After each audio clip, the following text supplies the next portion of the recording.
हम लोग Rajendra Nagar industrial area में हैं और अभी चर्चा चल रही है यहाँ पर काम धंधे की क्या परिस्थिति चल रही है। देखिए इंडस्ट्रियल एरिया के हाल आपको देख ही रहे होंगे। ये इंडस्ट्रियल एरिया है, साहिबाबाद का इंडस्ट्रियल एरिया है, उसमें एक Rajendra Nagar industrial area.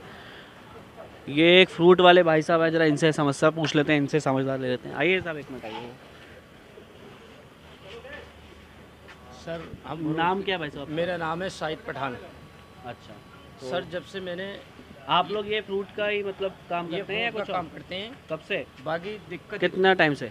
Time तो इसे काफ़ी हो गया करते हुए, लेकिन जब से भारतीय जनता पार्टी की सरकार आई है इसी में दिक्कत आई है। मतलब पहले आपका काम, पहले बहुत बढ़िया चल जाता, पहले भी यही फेरी का पहले काम भी ये था? फेरी करते थे। तो अब क्या दिक्कत आई है? अभी भी आप वही दिक्कत काम यही कर है, रहे हैं? एक तो रोजगारी बिल्कुल ख़त्म हो रही है, खर्चे की बहुत परेशानी आ रही है। ये समझ लो ऐसे नहीं हो रहा है जो मजदूरी भी हो जाए, बच्चे कैसे पाल रहे हैं, बड़ी दिक्कतें सामने आ रही हैं। अच्छा, हाँ, कहाँ रहते, कहाँ हैं आप? ये मैं रहता हूँ हरतला पीर पे। यहाँ से पास ही है? हाँ, यहाँ से पास ही है। अच्छा, हाँ, तो क्या आपका फ्रूट वगैरह बिक नहीं रहा है या क्या दिक्कत है? दुकानदारी बिल्कुल ख़त्म है, ये समझ लो।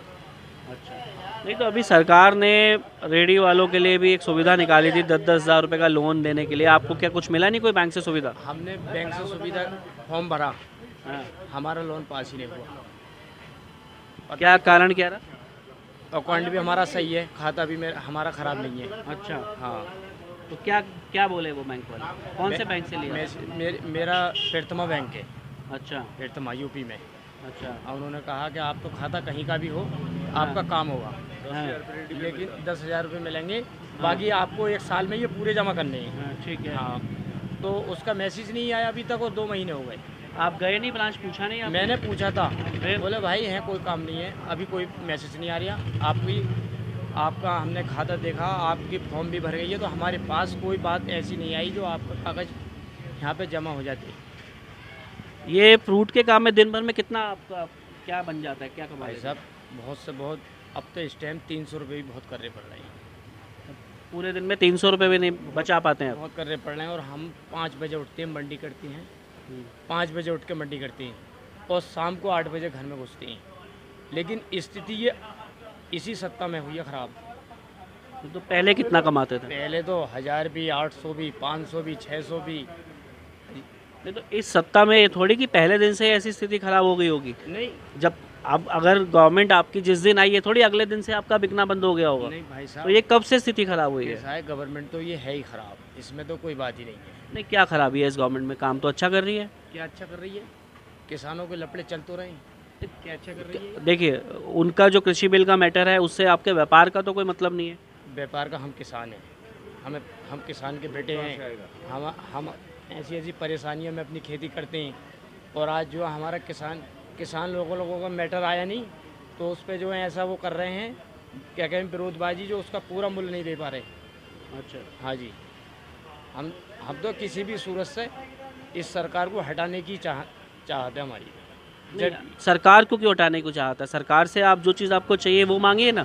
अगर अगली सरकार आएगी थोड़ी गारंटी है कि वो भी आपकी मदद ही ये करेगी। गारंटी है वो हमारी मदद ही करेगी, हम जानते हैं। ऐसा क्यों लगता है आपको? ये हमें पहले भी ऐसे ही लगा था कि पहले जो सरकार, वो पिछली सरकार ही, उसमें कोई भी परेशानी नहीं आई कभी। जब जब भारतीय जनता पार्टी आती है, जब जब परेशानी आती है, ये कोई नई बात नहीं है। हाँ, चलिए, बहुत बहुत धन्यवाद आपका भाई साहब। तो ये थे एक फ्रूट सेलर, इनको भी समस्या आ रही थी। अभी हम आपसे बात करते हैं। ये एक भाई साहब है, ये भी हमारे व्यापारी हैं, एमएसएमई हैं और राजेंद्र नगर इंडस्ट्रियल एरिया के ही व्यापारी है। भाई साहब, क्या नाम है आपका? मेरा नाम कपिल देव है। क्या आप यहीं पर काम करते हैं?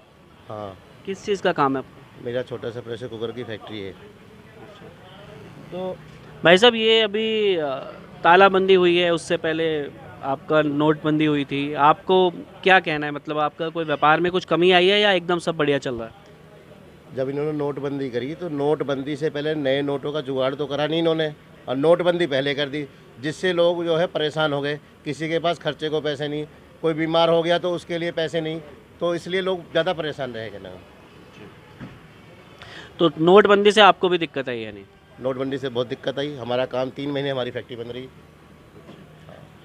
और अभी ये जो कोरोना की वजह से लॉकडाउन हुआ, कोरोना की वजह से सरकार ने खैर काफ़ी मदद भी की है, व्यापारियों को सुनने में आया है, काफ़ी लोन बांटा है और अभी सबको बहुत काफ़ी सुविधाएं तो उपलब्ध कराई हैं। आपको मालूम ही है, जैसे अभी 20 लाख करोड़ का एक मोदी जी ने पैकेज अनाउंस किया था, जिसमें 3 लाख करोड़ रुपए एमएसएमई को दिए गए थे। तो उसका आपको क्या फ़ायदा मिला? हमारे को कोई फ़ायदा नहीं मिला और ना कोई ऐसा जो है कहने में लागू हुआ। बैंक गए, बैंक वालों ने कहा अभी कोई ऐसी स्कीम नहीं आई है और जो है कोई लोन नहीं मिल रहा करने में। आपको कोई लोन नहीं मिला? नहीं मिला करने। पेपर मैंने बैंक में दिए थे, उसके बाद भी नहीं मिला। तो क्या व्यापार में कुछ कमी आई है क्या अभी? व्यापार एकदम ठप है, भाव बढ़ते जा रहे हैं। डीजल का भाव, पेट्रोल का भाव इतना बढ़ गया है जिसकी वजह से सब जो है कहने में सब चीज़ों पे रेट बढ़ गया है। आप देखिए खाने पीने की चीज़, सरसों का तेल देख लो, दाल देख लो, 100 रुपये कहने में पार जा रही है और सरसों का तेल जो है कहने 165 रुपये लीटर है। और तांबा, स्टील, पीतल, लोहा सब तो बढ़ा हुआ है। और यहाँ तक कि जो लेबर काम करती है हमारे यहाँ, वो खुद परेशान है कि हमारी तनख्वाहें बढ़ाओ और हमारे पास काम नहीं है तो हम लेबर कम कर रहे हैं, लेबर को निकाल रहे हैं। क्या करें, कहाँ से लाएं काम? तो आपने ये लॉकडाउन हुआ था, इसके अंदर फैक्ट्री बंद रखी थी? हाँ, बंद रखी थी हमने जी। तो जब आपने फैक्ट्री शुरू की तो उसके अंदर भी कोई आपको खर्चा करना पड़ा क्या मशीनों में, या सब एकदम बढ़िया वैसे पहले? मशीनों में खर्चा करना पड़ा था। सब मशीनें दोबारा रिपेयर करानी पड़ी थी। जो चीज़ जाम हो गई 3 महीने में, बैरिंग बदलवाने पड़े, कुछ मोटरें फूक गई थी, मोटरें सही करानी पड़ी। तो तालाबंदी से पहले कितने कर्मचारी आपकी फैक्ट्री में काम करते थे? लगभग कहने में 7-8 थे कहने में। 7-8? हाँ। और अभी? अभी भी कहने में 6 के आसपास हैं। मतलब अभी कम है? अभी क्या आप और कम करने की उम्मीद है? कम क्या, हम तो बंद करने की कगार पे हैं। 2-3 महीने फैक्ट्री बंद रखेंगे। क्या करेंगे, काम ही नहीं है हमारे पास। माल कहीं सप्लाई नहीं हो रहा, कोई ले ही नहीं रहा है माल इतना महंगा हो गया है पीछे से। तो 2014 में सबने मोदी जी को वोट दिया था और बहुमत से जिताया था, और आप कह रहे हैं कि आपको नोटबंदी के बाद भी दिक्कत आई, तो फिर ये 2019 में भी तो दोबारा मोदी जी आए। तो ये तो हम नहीं बता सकते लोगों में ने क्यों चुना। 2014 में तो मैंने भी वोट दी थी और पीछे भी दी थी, लेकिन अब नहीं पता करना, अब क्या करें हम, हमारे तो समझ में नहीं आ रहा। तो आपके जो जनप्रतिनिधि हैं यहाँ पर, आपने उनसे चर्चा की कि आपको ऐसी समस्या आ रही है, उसके लिए कोई बात करे आगे? लोगों की जब सुनते हैं तो यही समझ में आता है कि अब की इनकी सरकार नहीं आनी। यहाँ पर वीके सिंह जी हैं ना, शायद इधर गाजियाबाद के एरिया में वीके सिंह है ना। तो आपने उनसे कोई, वो आते नहीं है आपके इलाके में? कोई नहीं जी, यहाँ नहीं आते करना बिल्कुल भी। यहाँ वो तो चुनाव के टाइम में ही आते हैं बस। बीजेपी का कोई जनप्रति नहीं आता, मतलब सरकार की तरफ से कोई ऐसा व्यवस्था नहीं है कि आप? कोई व्यवस्था नहीं है।